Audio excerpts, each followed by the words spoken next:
Alhamdulillahilladzi asbahna wa asbahal mulku lillah wal izzatu wal qudratu lillah.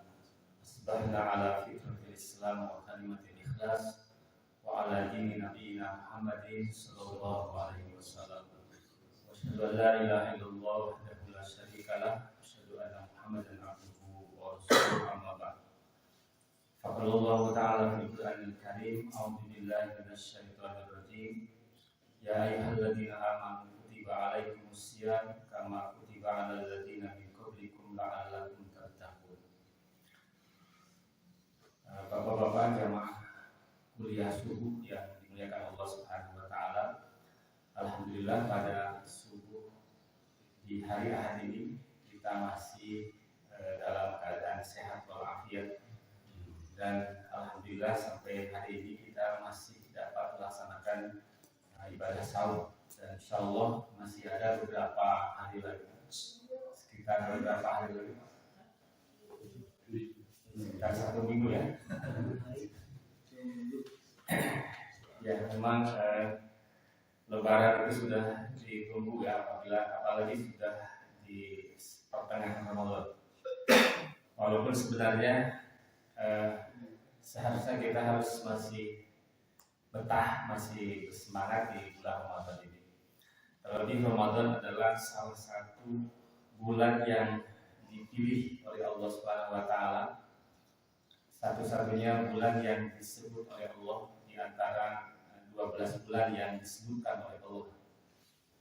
Banyak keistimewaan, dan pada kesempatan ini coba kita merefleksi kembali tentang sejauh mana pemahaman kita atau pemaknaan kita terhadap bulan Ramadan. Kalau kita amati, kita perhatikan, keistimewaan Ramadan itu sebenarnya baik secara tersurat atau tersirat itu ada di ayat-ayat Al-Quran, terutama di ayat-ayat tentang sahur. Setidaknya dari mulai ayat 183 sampai 187, 5 ayat itu ayat-ayat Allah Subhanahu wa taala yang menjelaskan tentang syariat sahur.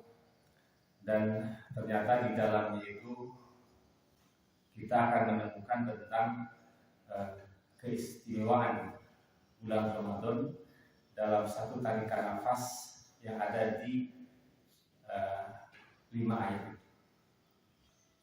Dan ini persoalan substansial yang justru kadang dilupakan.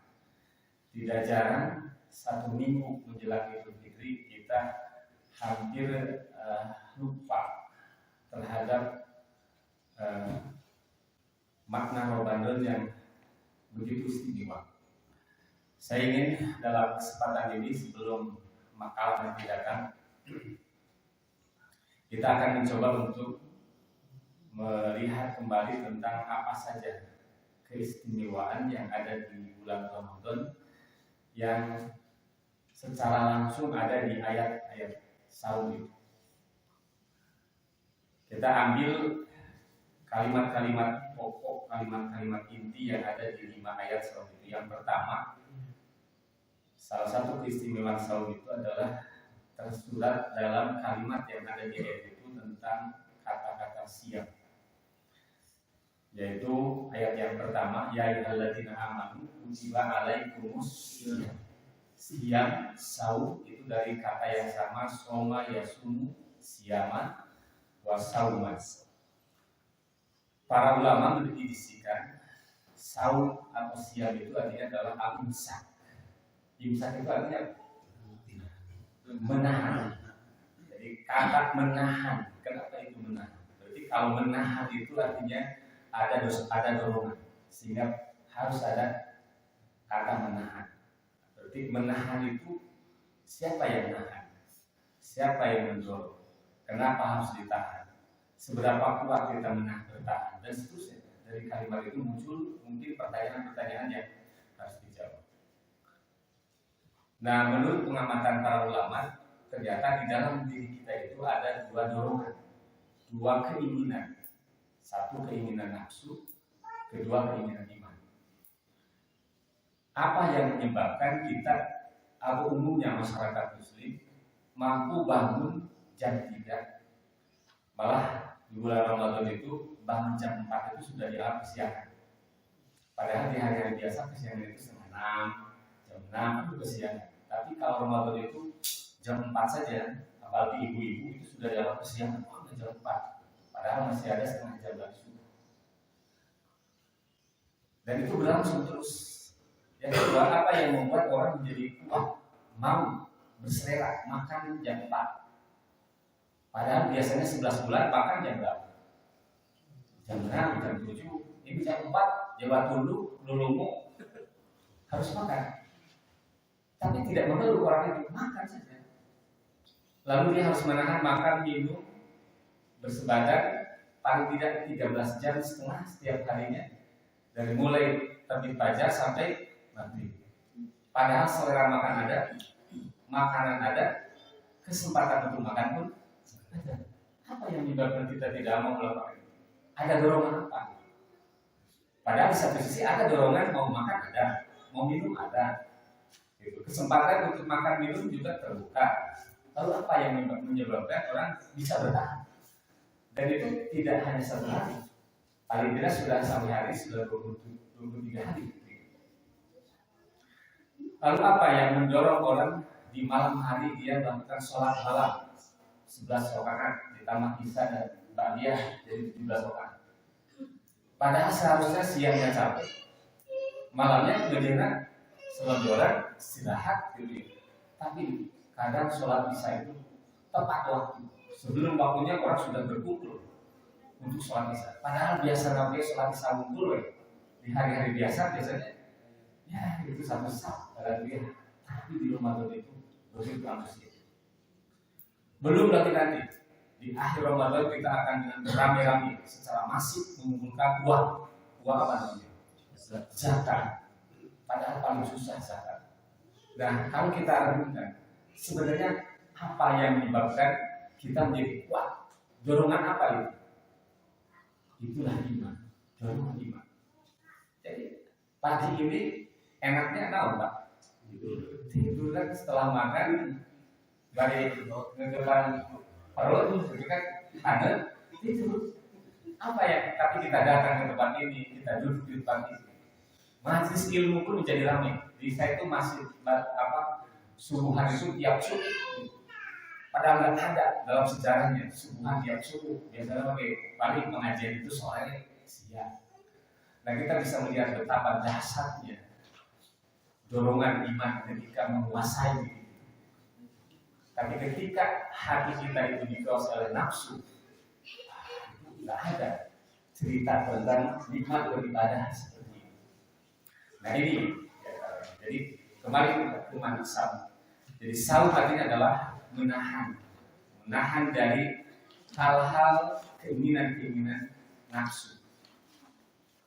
Nafsu itu kaitannya biasanya dengan badan. Jadi nafsu itu dengan fisik, dengan badan. Makanya saum artinya menahan dari keinginan yang berkaitan dengan fisik, dengan badan kita. Sementara iman itu berkaitan dengan keinginan ruh. Jadi dalam tubuh kita ada jasad, ada ruh. Nah, nafsu itu cenderung kepada hal yang bersifat jasad, pemuasan jasad. Yang tadi misalkan makan, minum, hubungan biologis itu adalah kebutuhan bersifat jasad. Sementara ruh itu kaitannya dengan iman. Memang ruh itu sudah iman sejak dulu. Sebelum ditiupkan itu sudah iman ruh itu. Di surat Al-A'raf 172 itu kan sangat jelas. Ruh itu sudah menyatakan beribadah kepada Allah, mentauhidkan Allah Subhanahu wa taala. Nah, kalau kita lihat misalkan kalau manusia itu terdiri dari jasad dan ruh, kemuliaan manusia itu di mana? Di jasadnya atau di ruhnya? Apakah manusia yang mulia itu yang besar badannya, yang berat timbangannya, yang banyak hartanya, yang cerdas otaknya? Bukan.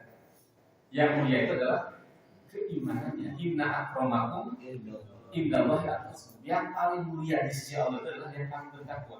Nah, kalau kita hubungkan dengan ayat saum, kutiba alaikumusiyam kama kutiba alal ladzina min qablikum la'allakum tattaqun.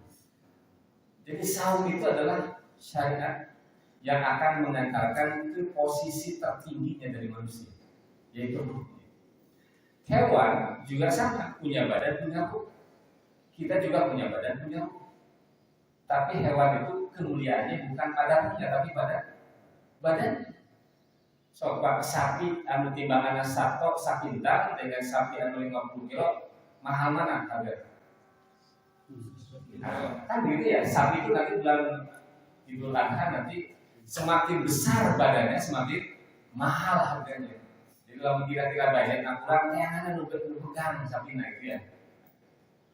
Kenapa? Ya karena memang hewan itu nilainya di jasadnya di tubuh. Makanya jangan heran kalau manusia ketika ibadah puasa itu mungkin berat badannya menurun. Oke. Walaupun kalau perlu dengan ibu-ibu itu adalah fitnah dari berat badannya mungkin menurun. Kenapa? Karena selera makan atau makan jadi berkurang. Yang biasanya 3 kali menjadi 2 kali. Apalagi yang subuh itu yang jahari itu kan selera makannya berkurang. Dan saya langsung makan, ya. Kulitnya mungkin menjadi kering karena kurang masuk cairan. Jadi nggak apa-apa secara fisik mungkin kita menurun, tetapi secara rupiah naik ke atas. Apa ya? Jadi saum itu begitu. Jadi secara fisik menjadi sangat melemah, tetapi secara rupiah menguat. Makanya hewan itu jangan disuruh puasa. Jadi domba masih nggak ada terus. Sapi itu suruh makan terus. Kenapa? Karena yang berharga dari sapi itu adalah badannya. Sementara manusia yang berharga adalah ruhnya. Mungkin satu saat manusia ada yang lebih mementingkan jasadnya, sehingga batul puasa ya berpuasa. Kira-kira bagaimana nilainya di hadapan Allah? Ya. Nah, nilai ibadah saum kita belum sama. Walaupun kita saum di waktu yang sama, di tempat yang sama, tapi bisa jadi nilai saumnya itu belum tentu sama. Apa yang membedakan? Tergantung kepada ruhnya, tergantung kepada keimanan. Makanya ada yang nilai saumnya tinggi, ada yang nilai saumnya sedang, ada yang nilai saumnya rendah. Bahkan bisa jadi ada yang tidak ada nilai saumnya. Dan Rasul sendiri mengatakan, "Kam min shaimin laisa min siyamihi idal ju wa naqs." Betapa banyak orang yang puasa tapi tidak ada nilai saumnya puasanya kecuali lapar dan haus. Lapar hausnya iya, karena memang dia juga tidak makan tidak minum, tapi nilainya itu tidak ada.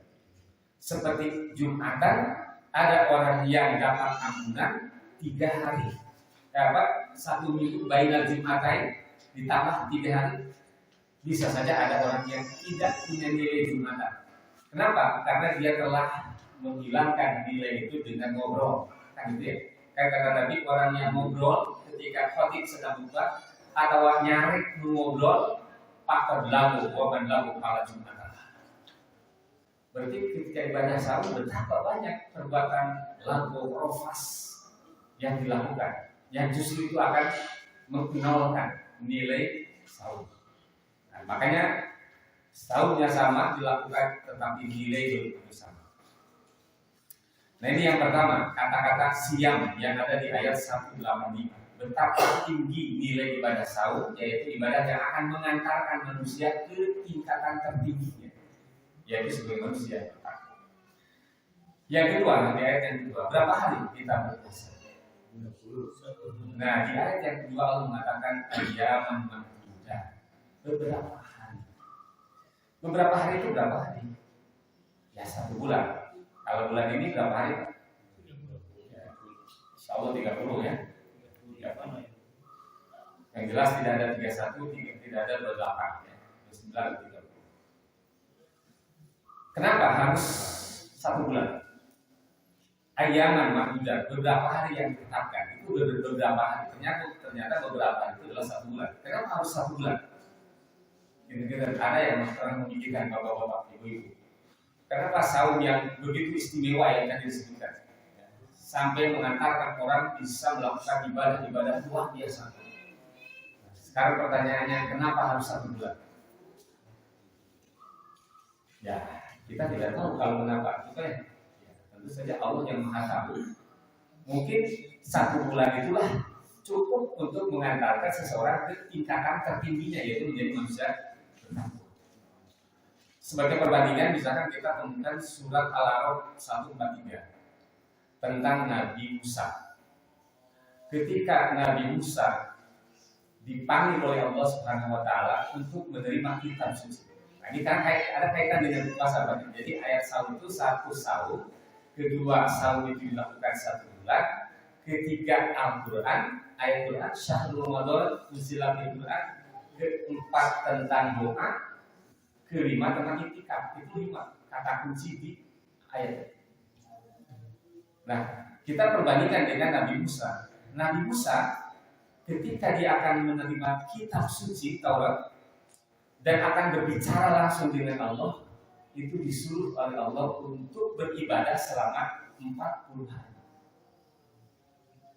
Jadi kalau kita bandingkan tadi, sahur 1 bulan, kitab suci Al-Quran, lalu berbicara dengan Allah dan berdoa.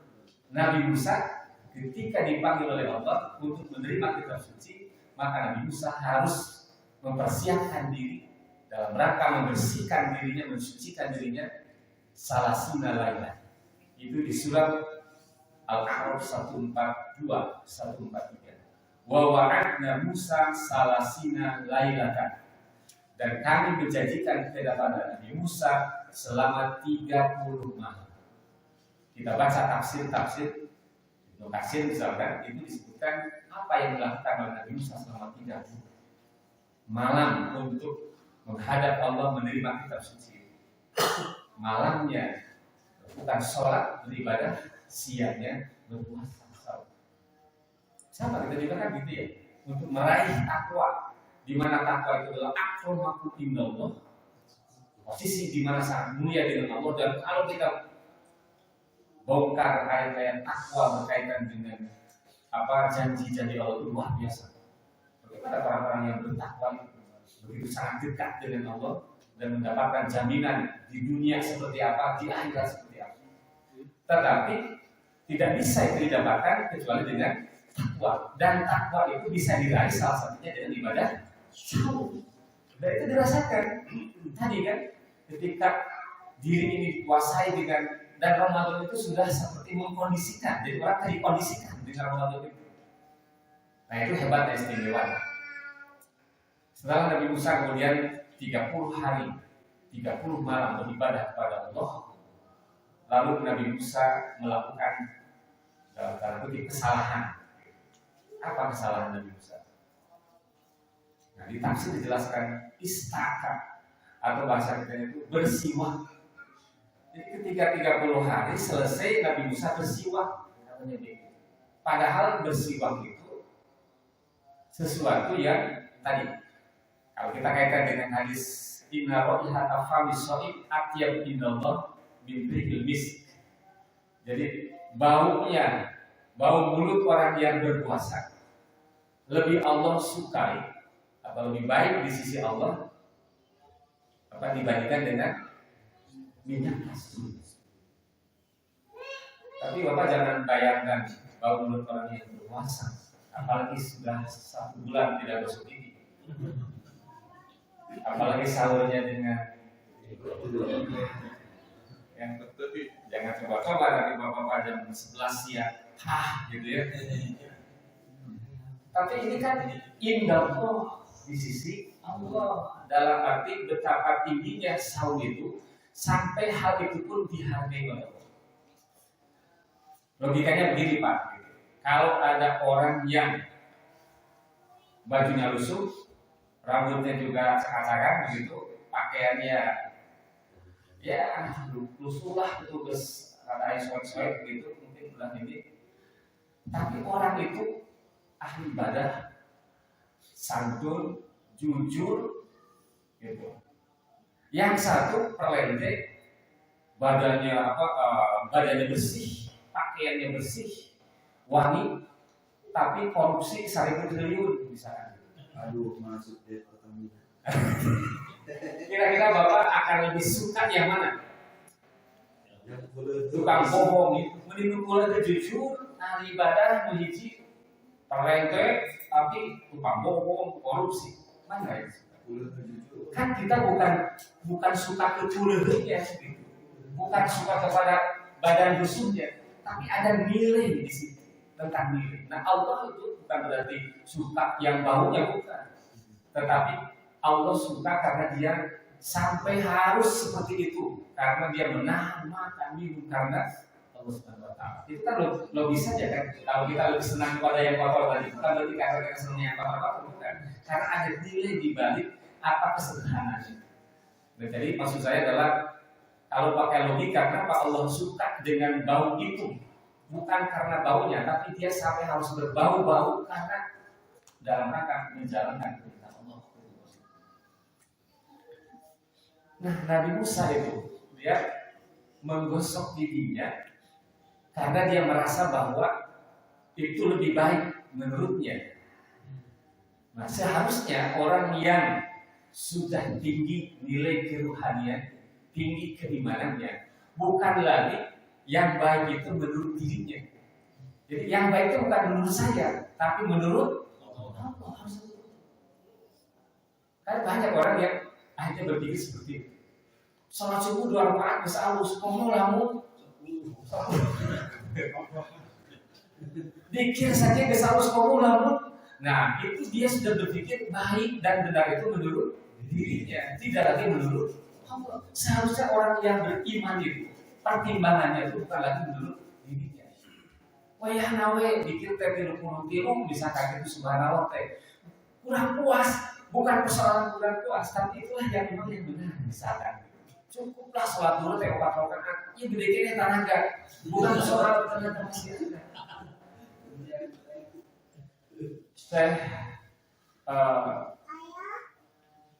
Dalam tafsirnya As-Sa'di, saya kadang lupa itu namanya, bin Nasir As-Sa'di, dalam tafsir As-Sa'di ketika menafsirkan surat Al-Mulk ayat 2, liyabluwakum ayyukum ahsanu amala. Kata saya dalam tafsir As-Sa'di itu ahsanu amala itu adalah artinya aswabuhu wa akhlasu. Jadi siapa yang paling benar, siapa yang paling bagus amalnya, apa yang paling bagus amalnya? Nah, di tafsir dijelaskan akhlasuhu, orang yang paling ikhlas dalam melaksanakannya, wa aswabuhu, yang paling benar, tepat dalam melakukannya. Jadi ibadah yang baik adalah yang tepat sesuai ketentuan, shawab, aswab, ikhlas dalam niatnya. Kembali yang tadi, jadi Nabi Musa dianggap melakukan kesalahan. Karena Pak biasanya yang disebut kesalahan itu tergantung tingkatan. Jadi kalau tingkatannya semakin tinggi itu berbeda,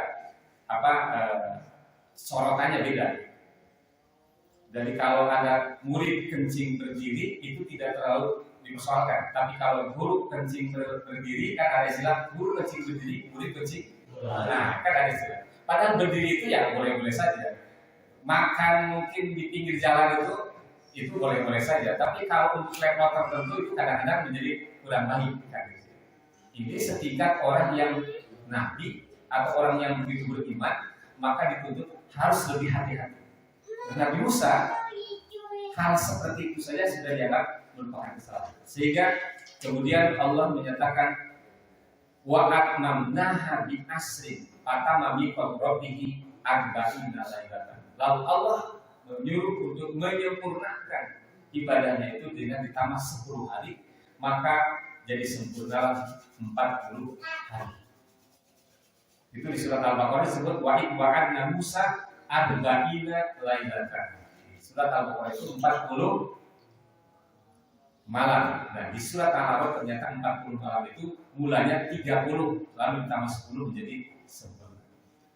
Nah, berarti untuk Nabi Musa mencapai kesempurnaan itu harus 40 hari. Itu disebutkan di tafsir sekitar bulan Dzulqa'dah dan akhirnya ditambah 10 hari di Dzulhijjah. Jadilah 40 hari. Nah, bagi umat Muhammad, kita umat Islam itu cukup 30 hari bisa mencapai tingkatan tertingginya, yaitu at-taqwa, menjadi orang yang paling bertakwa. Ya, tapi kan tadi tergantung nilainya, apakah kita termasuk yang mendapatkan itu. Lalu Allah juga menyediakan, menjanjikan bagi orang-orang yang saum itu satu, maghfirah, kedua, pahala yang besar. Di surat Al-Ahzab ayat 35. Di situ Allah menjanjikan ampunan bagi orang-orang yang saum, laki-laki ataupun perempuan. A'adallahu lahum maghfiratan wa ajrun 'azim. Allah siapkan ampunan dan pahala yang besar.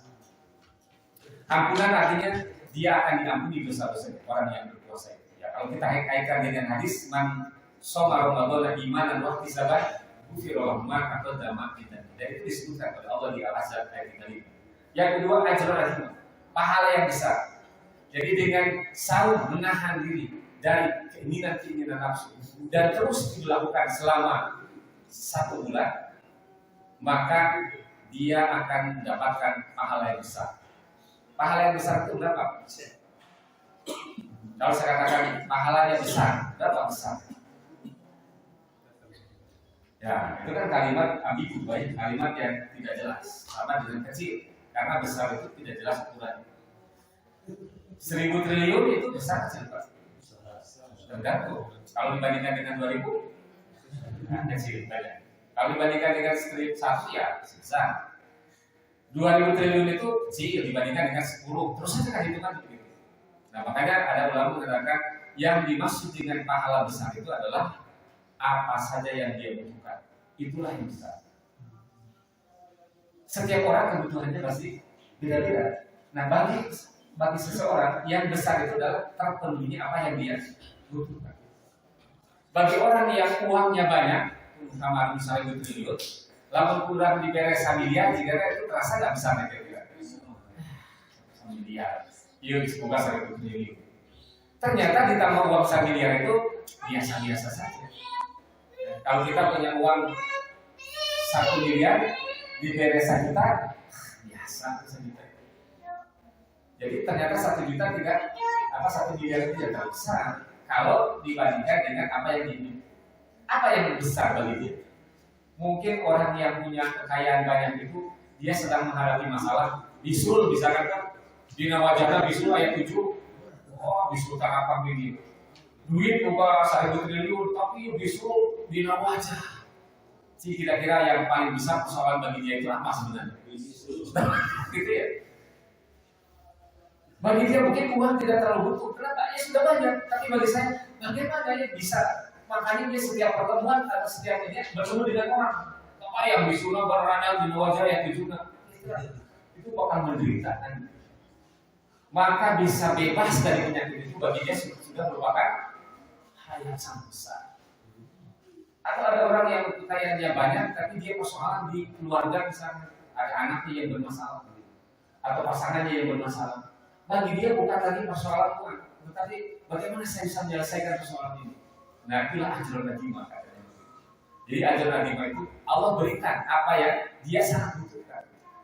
Jadi orang yang sudah banyak uangnya itu tidak akan dikasih uang lagi karena itu tidak akan terasa itu sebagai hal yang besar.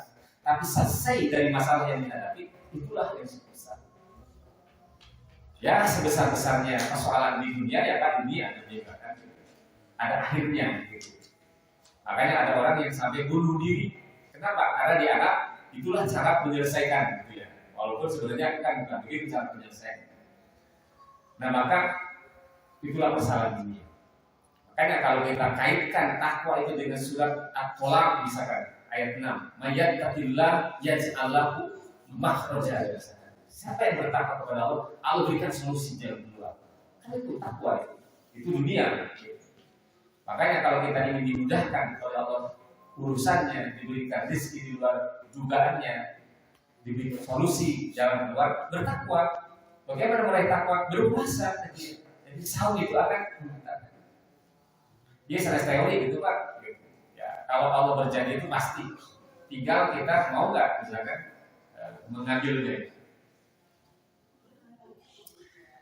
Nah, kemudian dengan berpuasa, lalu di sela-sela saum, sela-sela sholat yang dia lakukan dipakai untuk apa? Dipakai untuk membaca ayat-ayat Al-Quran. Kan gitu ya. Kita kan ada orang yang punya target, misalkan di Ramadan ini ada yang one day one juz, ada masjid-masjid yang Ramadan itu menamatkan Al-Quran. Jadi sekali tarawih satu juz. Coba ulang, satu juz semua apa kira-kira? Pasti banyak yang protes kan gitu. Kenapa bisa kuat? Yang tadi ingat, sebenarnya kalau nafsu itu kalau sudah letih inginnya, ya istirahat. Makanya kalau mungkin tarawih kuling-kulingan, kira-kira nilainya sama nggak dengan orang yang dengan ikhlas melakukan itu? Nah itu yang tadi, sholatnya sama, tapi nilainya bisa tidak sama. Kamil qaimin, laisa lahu min qiyami illa sahab. Banyak kata Rasulullah, orang yang qiyam Ramadan, sholat tarawih, tapi dia tidak dapat apa-apa kecuali hanya menunggu saja, begadang saja. Capek, mengumpul gitu Pak. Kenapa? Tidak amak-amakan sholat tarawih. Begitu imam baca surat Al-Baqarah di awal, terus langsung panjang, kan nggak bayang seperti itu. Benar. Apalagi sudah 20 ayat sebagai mukadimah dari surat Al-Baqarah itu masih ditambah lagi ayat 21, ayat 22. Kira-kira bagaimana nilainya orang yang seperti itu? Nah itu pentingnya. Tapi bagi orang yang sudah punya semangat keimanan itu nggak masalah gitu Pak. Sia-sia karena yang membuat kita menjadi lemah itu adalah sebetulnya bukan badannya, tetapi imannya. Kalau memang sudah lemah badannya, duduk saja nggak apa-apa. Salah nggak Pak kalau sedang tarawih tidak kuat dia duduk? Kan tidak. Terkuat duduk nggak boleh? Boleh. Kan murid imam sih kira-kira kalau menjawab bisa nggak boleh, ternyata hatinya jangan duduk. Oh itu bisa gitu. Terus buku di 4 rakaat pertama bisa nggak boleh gitu kan gitu. Waktu dulu terus al-maidah gitu kan itu para raja kalah. Tentu saja tidak harus begitu. Tapi sebenarnya nikmati saja gitu. Toh berpuasa yang wajib saja, kalau tidak kuat silakan berbuka, nanti bayar saja. Itu kan tidak harus mengganggu. Tapi memang yang namanya setan itu ya. Nah, termasuk sekarang kita sudah di akhir ini. Nah, di akhir inilah yang tidak boleh kita kemudian menjadi lengah gitu. Karena iblis itu memang menghalangi, menghambat atau merusak itu iblis. Kalau orang itu tidak bisa dihalangi terus saja beramal, ya dibuat saja lalai gitu. Coba kalau kita perhatikan, ketika sholat, apakah ada waktu untuk bisa berpikir, untuk bisa melamun? Itu nggak ada sebetulnya. Kenapa? Sibuk dari mulai Allahu Akbar, langsung doa kita, takut, Fatihah, surat, terus saja sampai salat itu nggak ada jedanya. Tapi kenapa? Bisa berpikir gitu, pakai jepang gitu kan pikiran itu kemana? Kayaknya barang tulen itu aja jadi kapangi kan gitu. Kan nggak kebayang kalau gitu nggak bang bulan gitu kan ya sholat Allahu Akbar bulan gitu ya. Karena baca Allahumma baik beres bulan gitu. Wajar setan itu bisa masuk. Dengan sibuk saja, walaupun imam ditahikan kan tetap kita mengikuti. Gitu imam Bismillah kita ikuti saja terus. Bahkan begitu cek imam tewala lalu kata kita artinya kita sudah mengikuti bacaan walaupun mungkin dengan cara yang berbeda karena sedang berjamaah. Setelah itu didengarkan lagi baca suratnya. Kalau baca suratnya ada yang lupa, ingatkan oleh imam. Tapi itu sampai salah. Tapi itu setan itu luar biasa. Nah jangan sampai ketika di Ramadan ini, di saat nanti penting-pentingnya malah kita ditinggalkan. Kita lihat selanjutnya. Nah setelah saum, menahan diri makan minum dalam setiap hari dan itu dilakukan 1 bulan lamanya. Itu kan kebayang bagaimana kualitasnya itu. Kita berpikir tentang yang ideal saja. Saum setiap harinya begitu dilakukan dalam 1 bulan dan di sela-selanya itu adalah dengan membaca Al-Quran. Itulah ayat ketiga. Syahrul Ramadan alladzi unzila fihi Al-Quran. Dan orang begitu bersemangat untuk baca Quran. Dan ada yang tadi, ada yang sampai 1 hari. Pokoknya 30 hari berarti 30 juz selesai. Walaupun itu hanya di beberapa masjid. Karena dia langsung imamnya apalin, gitu ya. Ayat imamnya apa? Jamaah terkuat. Ayat jamaah kuat, imam nanti apa? Jadi tetap saja tidak jalan. Tapi paling tidak Quran itu lebih banyak kita dengar dibaca kapan? Di bulan Ramadan. Nah, itu memang sudah sesuai kan? Nah, Allah menyebut Quran itu adalah adzikr. Inna nahnu nazzalna dzikra wa inna lahu lahafidun. Adzikr itu apa? Berzikir mengingat. Walaupun di tafsir disebutkan adzikr, yaitu artinya adalah alladzi fihi dzikra li kulli syai'in minal masail wa dalail al-wajh. Jadi Quran itu disebut adzikr karena memang Al-Quran akan mengingatkan tentang banyak hal. Dan di dalam Al-Quran itu disebutkan tentang peristiwa-peristiwa yang sangat jelas. Di Al-Quran dijelaskan, diingatkan tentang ada orang yang terlalu mengikuti nafsu, menumpuk harta seperti Qarun misalkan. Nah, itu harus jadi dzikr, harus jadi peringatan, dan Allah sudah memberikan peringatan itu dengan wadih dengan begitu jelas. Bagaimana Qarun yang begitu ambisius menumpuk hartanya, yang akhirnya dibenamkan oleh Allah karena kekufurannya. Mungkin dia salah di dalam memelihara hartanya itu. Tadinya bakal diuntungkan gitu Pak ya, yang tadinya mungkin akan sangat bahagia puas dengan harta itu, akhirnya jadi kesusahan. Siapa hari ini yang paling gelisah? Ya mungkin yang punya masalah gitu. Ayat telepon wae buat di KPK gitu. Itu kan paling begebekan. Lu tadinya yang menikmati lebaran akhirnya menjadi harus berurusan. Itu gara-gara terlalu mengikuti nafsu. Ada orang yang berambisi dengan kekuasaan, Fir'aun kan gitu ya, sampai dia lupa daratan, sampai mengatakan Rabbukumul Allah, dia setinggi-tingginya. Lalu Allah kemudian benamkan serendah-rendahnya dengan dimasukkan ke laut dan ke dasar laut. Itu karena memang Fir'aun katanya dosanya itu terlalu melambung gitu, sehingga Allah hinakan dia dengan serendah. Ada orang yang terlalu mengikuti hawa nafsu, suka sesama jenis, ya laki-laki dengan laki-laki. Akhirnya oleh Allah wa antorna lahum matoro, itu yang dicari dengan batu dibinasakan. Itu dalam Quran.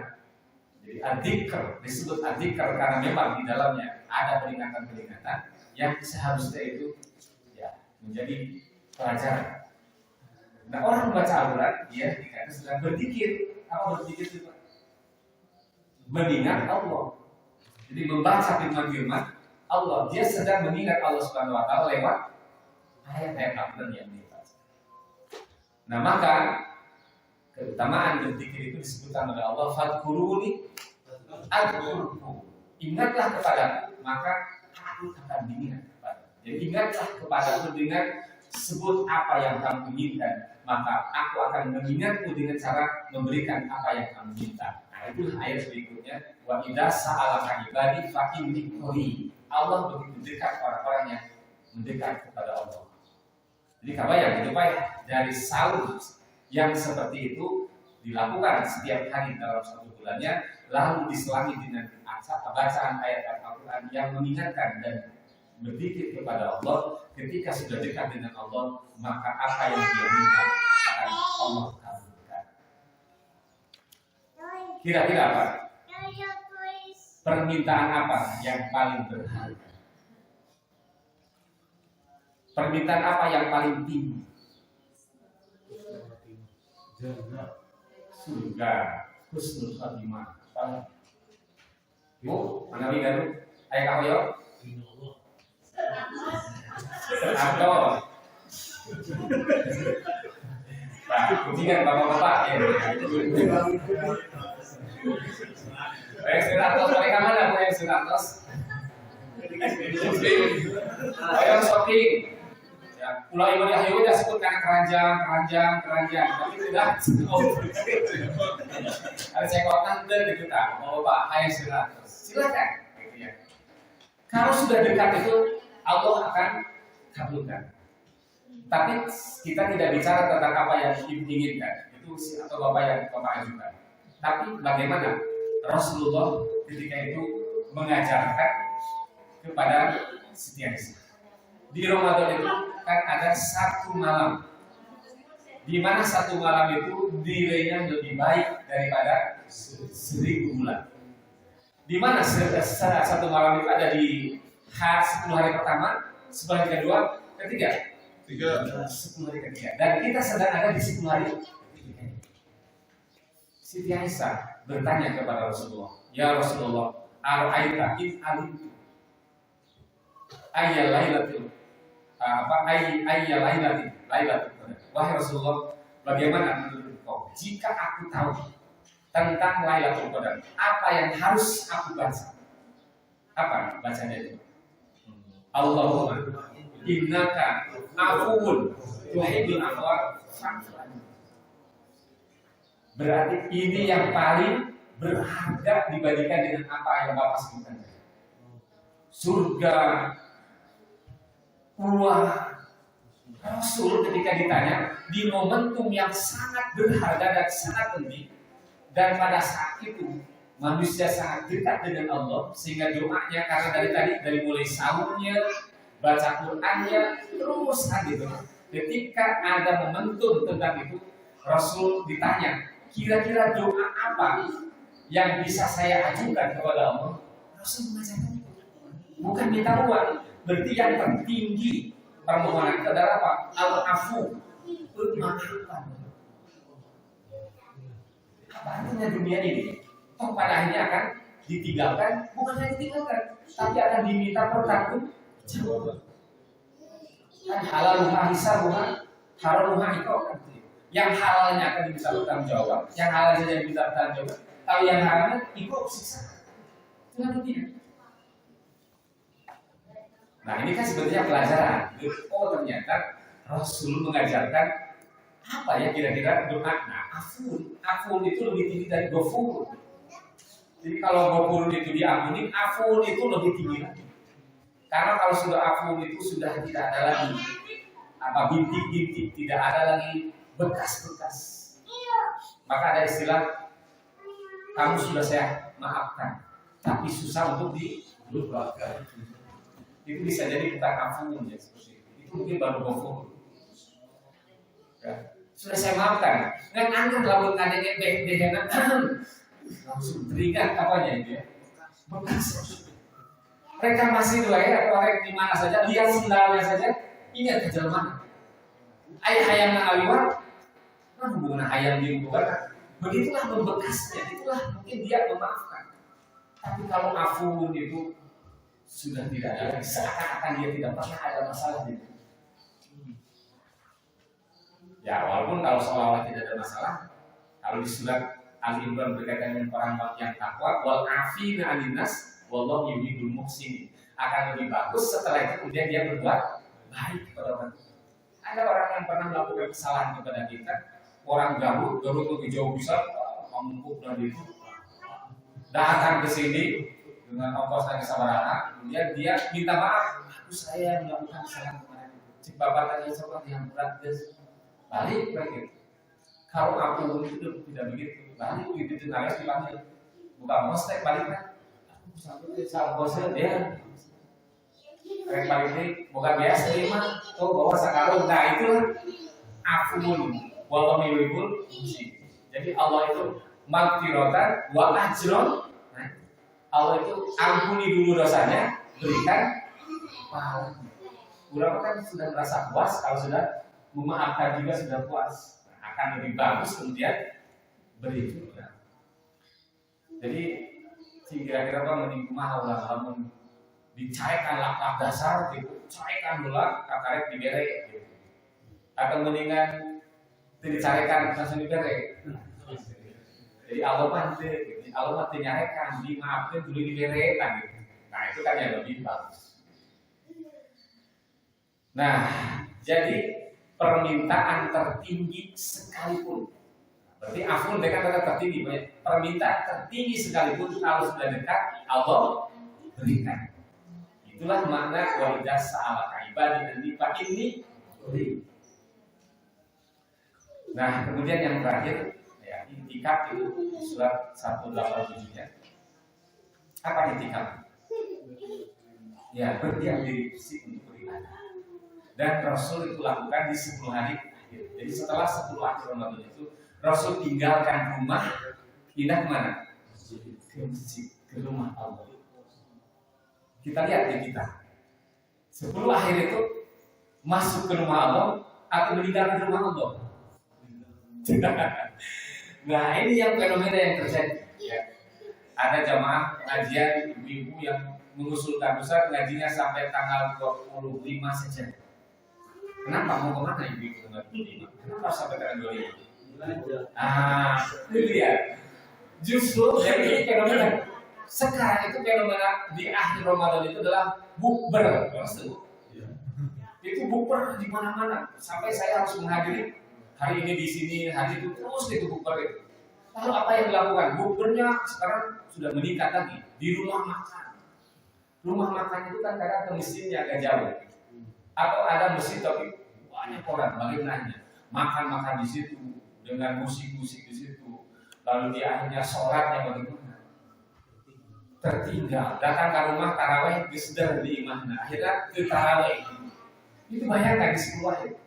Padahal sebelumnya di bulan Sabar bukan bukber. Kalau di Sabar adalah munggahan. Kami munggahan di bulan Sabar itu. Nah bermunggahan, mereka sahur. Padahal Rasul di bulan Sabar itu adalah banyak melakukan sahur. Nah saya kadang berpikir ini kenapa ini dan sekarang kan sudah terus begitu. Di saat orang itu harus semakin merapat mendekat, justru malah semakin menjauh. Di saat Rasul meninggalkan rumahnya, tapi masyarakat atau umatnya justru meninggalkan rumah Allah. Tapi sibuk dengan urusan keduniaan. Yang kue gitu ya, bikin apa, ngecat rumah dan seterusnya. Itu kenapa hari Lebaran? Dan coba paling direnungkan gitu. Padahal kata dari ayat itu, jadi sudah terus semakin dekat. Iktikaf itu di mana tempatnya? Di masjid. Kalau kita nanti lihat tentang Allah itu memilih waktu, memilih tempat. Waktu yang dipilih oleh Allah adalah Ramadan bulan. Di antara minggu yang dipilih oleh di antara hari yang dipilih oleh Allah adalah Jumat. Di antara hari yang dipakai untuk ibadah adalah 5 waktu sholat. Di antara 5 waktu sholat yang disebut oleh Allah adalah 2 waktu, asar dan subuh. Di antara jam malam itu, di antara malam itu Allah pilih 1 hari yaitu Lailatul Qadar. Dalam malam itu Allah pilih jam. Mana jam yang istimewa di antara rentang malam itu? Sepertiga akhir malam. Bayangkan orang yang beriktikaf, berarti dia sudah berada di mana? Di tempat yang disukai Allah. Ahabul bilad ilallah masajidullah. Wa abdul bilad ilallah aswatullah. Kata Rasulullah, tempat yang Allah suka di satu kawasan, satu negeri adalah masajidullah, masjid. Jadi kita sedang berada di tempat yang paling Allah suka. Orang iktikaf di mana? Di masjid, berarti dia sedang berada di tempat yang Allah suka. Ketika Jumat dia di mana? Di dalam masjid. Membaca Quran sangat istimewa. Kapan? Di mana dibaca Al-Qurannya? Di masjid. Bayangkan orang yang beriktikaf itu dia sedang melakukan hal-hal yang luar biasa. Ya, tempatnya yang dipilih adalah tempat yang disukai oleh Allah. Tempat ini, masjid ini dibandingkan dengan rumah kita, Pak, itu saya mana fasilitasnya? Saya di rumah, Pak. Di rumah kita ada TV, ada sofa, gitu kan, ada kulkas, sop di dia aja, Pak. Begini saja masjid ini. Tapi karena pertimbangannya keimanan yang tadi dari sahur, sebulan, baca Quran, mendekat kepada Allah, maka di dalam menentukan pilihan waktu dan tempat pun dia sudah pertimbangkan. Padahal masjidnya seperti ini, tapi ini menjadi sangat istimewa. Di antara masjid yang ada lagi masjid yang istimewa, masjid apa? Masjidil Haram. Jadi tempat-tempat yang Allah suka dalam masjid, tapi di antara masjid ada yang lebih Allah suka, Masjidil Haram. Ibadah umrah fi Ramadan takdiru hajatan. Umrah di bulan Ramadan sama dengan haji. Padahal haji itu, pahala orang yang haji itu tidak ada pahala yang setara kecuali surga. Al-hajjul mabrur laisa lahu jazaa illa jannah. Jadi haji itu terlalu tinggi amalannya sehingga pahala yang sekarang bagi yang haji itu adalah surga. Bayangkan umroh di bulan Ramadan sama dengan, jadi kalau bapak diberi jadwal pilihan, silakan Pak, bapak mau umroh silakan, mau pilih yang bulan yang mana? Kira-kira bapak mau pilih yang mana? Bulan mana? Kenapa Ramadan? Kenapa itu menjadi tinggi nilai? Karena satu, kaitan dengan waktu dipilih oleh Allah, berkaitan dengan tempat yang dipilih Allah. Allah memilih waktu Ramadan, memilih tempat Masjidil Haram. Berarti beribadah di tempat yang seperti itu wajar pahalanya besar. Membaca Quran di rumah bagus, tapi membaca Quran di dalam masjid kalau dikaitkan dengan tempat yang dipilihnya Allah suka bisa jadi itu lebih baik.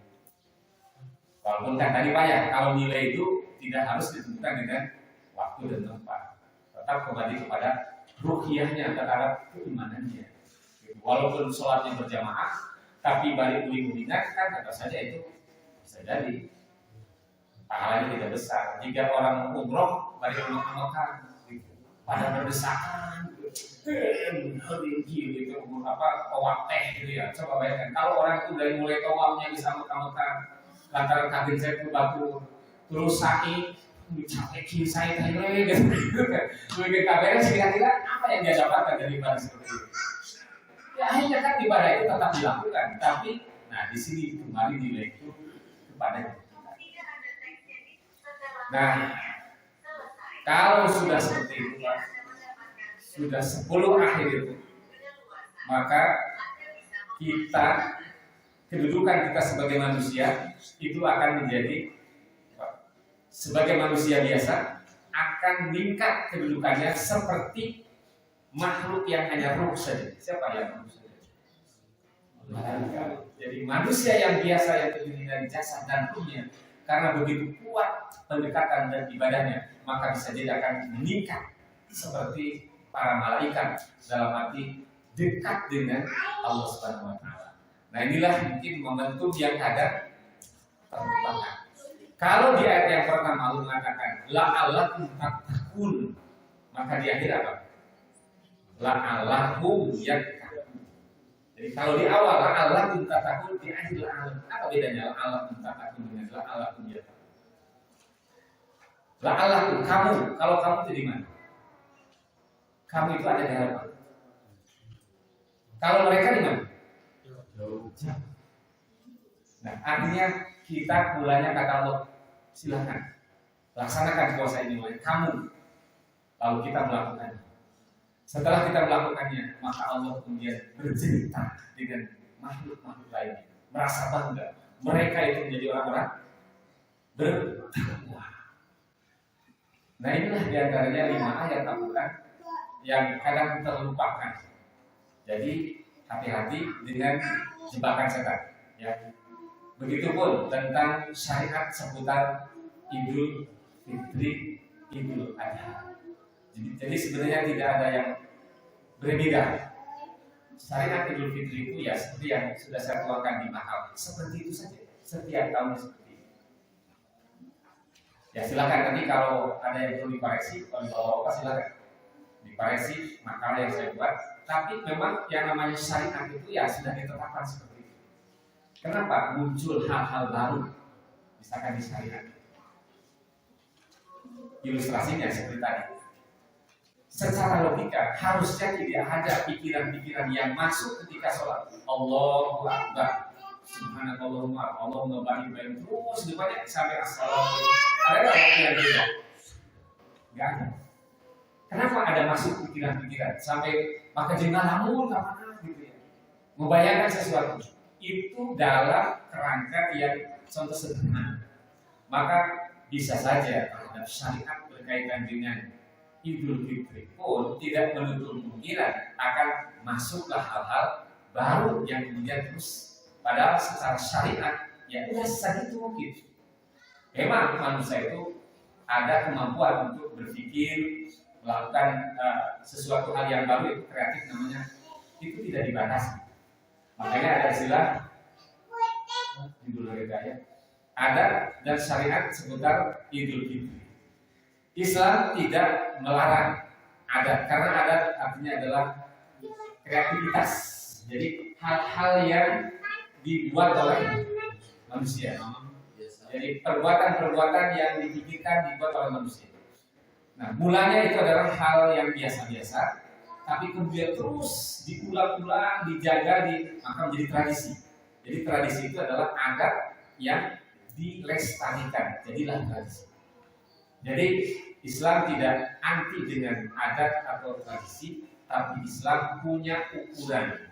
Jadi sepanjang itu tidak melanggar, itu dibolehkan. Tapi kalau sudah melanggar, bertentangan, nah maka umat Islam punya alat ukur. Tidak boleh, dia stop dulu. Nah dulu di zaman jahiliyah ada kebiasaan masyarakat, misalkan minuman keras, yang pada akhirnya itu syariat tidak mengizinkan, maka tidak bolehkan. Pernikahan itu juga banyak macam-macam, tapi kemudian ada pernikahan yang dilegalkan oleh syariat. Nah, tidak menutup kemungkinan di Idul Fitri pun itu mungkin berkembang. Apakah ketika bertemu bersalaman itu termasuk syariat atau adat? Nah, ada, sehingga kan macam-macam. Ada yang salaman biasa, ada yang ini, ada yang sampai bulan-bulan, gitu ya. Nah, itu mungkin setiap daerah bisa jadi beda-beda. Nah, itu ada. Boleh silakan bersalaman, tapi nanti ada aturan. Kalau bukan dengan muridnya, tidak boleh. Artinya jangan mentang-mentang salaman itu ada dan dibolehkan, itu ada batasannya.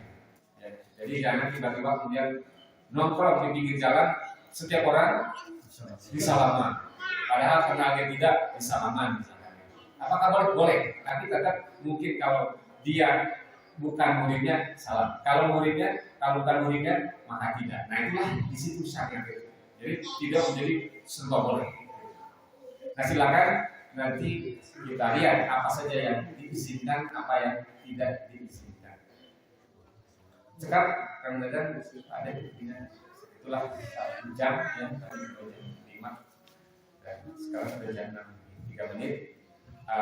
Mudah-mudahan apa yang kita bahas dan kita sampaikan di pagi hari ini ada manfaatnya. Mohon kalau ada hal-hal yang kurang berkenan. Terima kasih atas segala perhatiannya. Ditutup dengan doa kepada Nabi Nabi Hasanah wa Al-Akhirah Hasanah. Aku kaum ada wastan. Assalamualaikum warahmatullahi wabarakatuh.